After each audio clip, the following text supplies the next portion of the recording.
Ignition sequence start.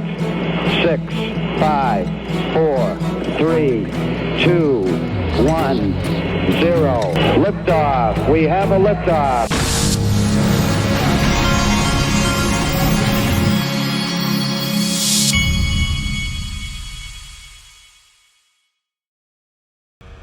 Hey everybody, this is the Digital Asset Investor, and my 11-year-old has told me, I sat him down, I may have told you this, I sat him down after his brother signed for college baseball to be a pitcher, and I said, you've seen what your brother had to do.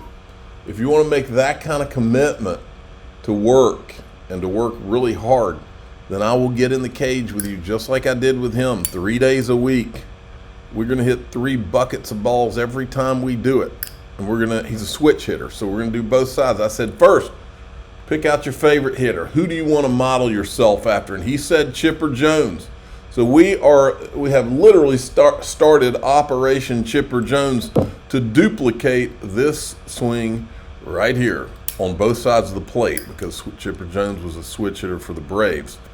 So this is what we are now working on. There's Freddie Freeman coming on deck. All right, moving along. Now you know. This was the clip I meant to play yesterday, and it was the clip from what's it from? Kitco maybe. But anyway, the girl was talking. And I thought that Andy Scheckman, who is one of my sponsors, by the way, you can go to milesfranklin.com, put in code DAI Gold. It's in the links in the top of the description. That's where I buy my physical gold.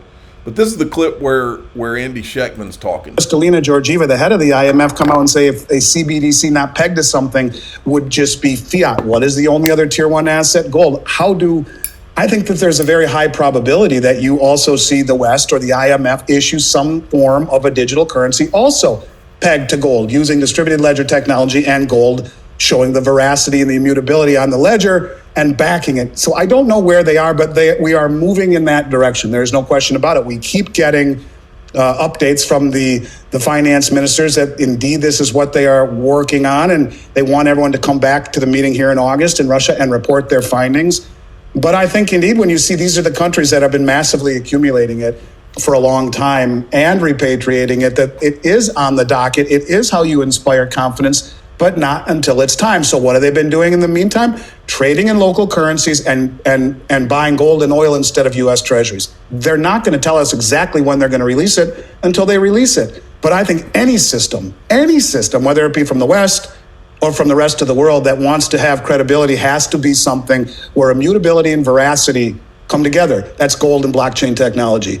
It doesn't have to be redeemable, because de Gaulle from France proved that convertible currencies convert. But if you show the immutability on a blockchain, you have it audited by independent auditors, where there is indeed the inspiring of confidence and veracity, you have a shot. And whether it come from the West or the BRICS first, I don't know, but I will tell you in my heart and in my soul, I know that there will never be another completely fiat-based system trust ever again. You can only pee in the punch bowl so many times before people stop drinking the punch. And I think now you have to just start all over. And that starting all over comes with trust, and trust and immutability would be things like commodities and blockchain. So don't know where it is, but I know they're working on it.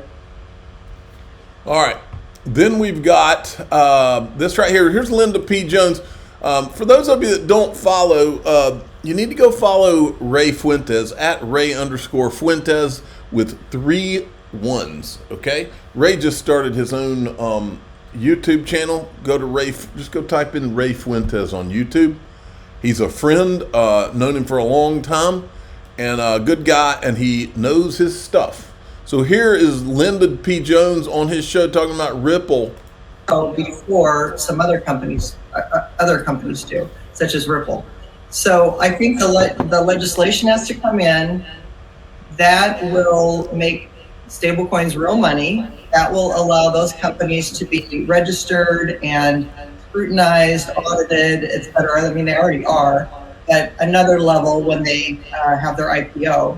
Then they become publicly traded. That's another level of regulation. And so we'll see the stablecoins first, and then I think maybe next year might be the Ripple IPO after we have crypto legislation come into effect next year. So before some other companies. Okay.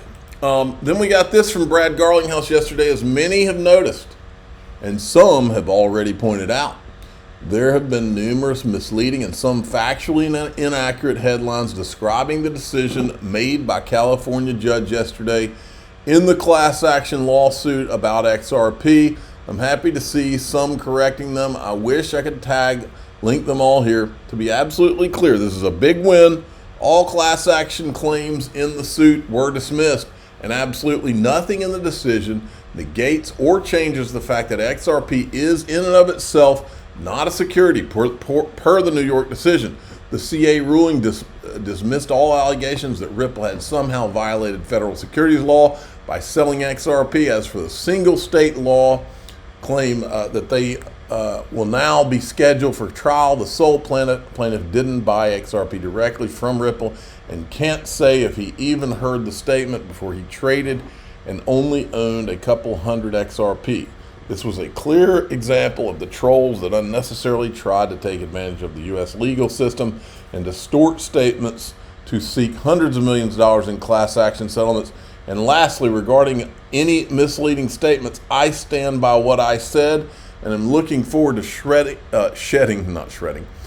light on that during the trial.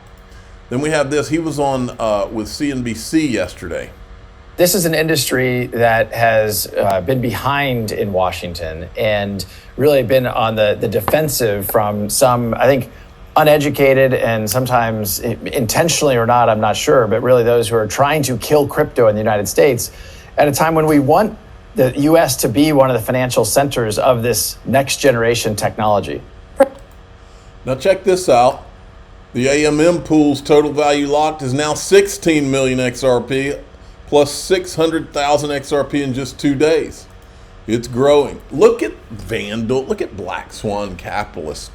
The CIA is using Tether and sophisticated financial structure for money laundering, offshore transactions, and covert financial operations. Approximately 70 to 80% of all crypto transactions are conducted using Tether.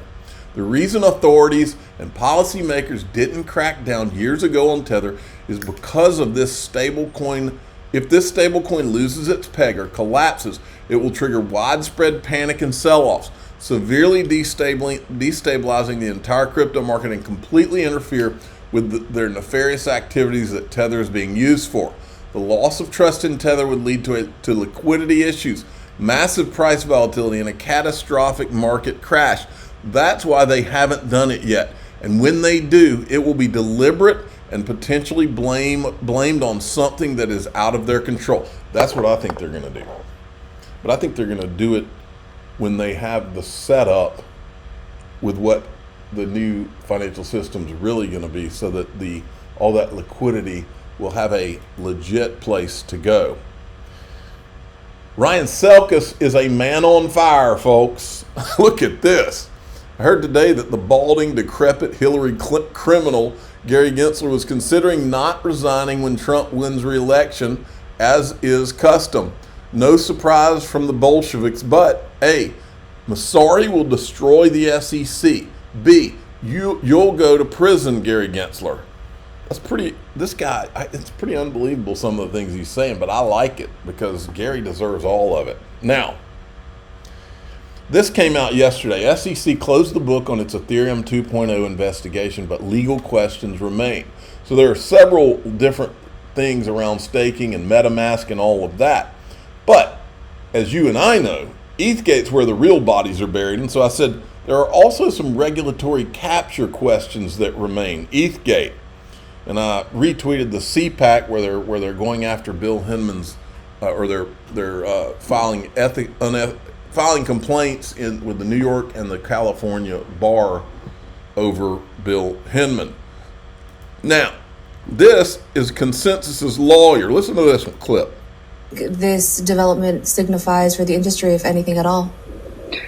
Well, it's hard to say. The letter itself was very short. It was very clipped. It said only that the investigation was concluded, no charges were being brought, but it even resisted it disclaimed us drawing any conclusion from it, such as, that they found that Ether was a commodity and not a security. So although it's welcome that the investigation is over, it doesn't go far enough to provide the sort of transparency that the industry really needs as to why the SEC has closed this investigation and how that decision is relevant to the many other investigations and enforcement actions that are ongoing.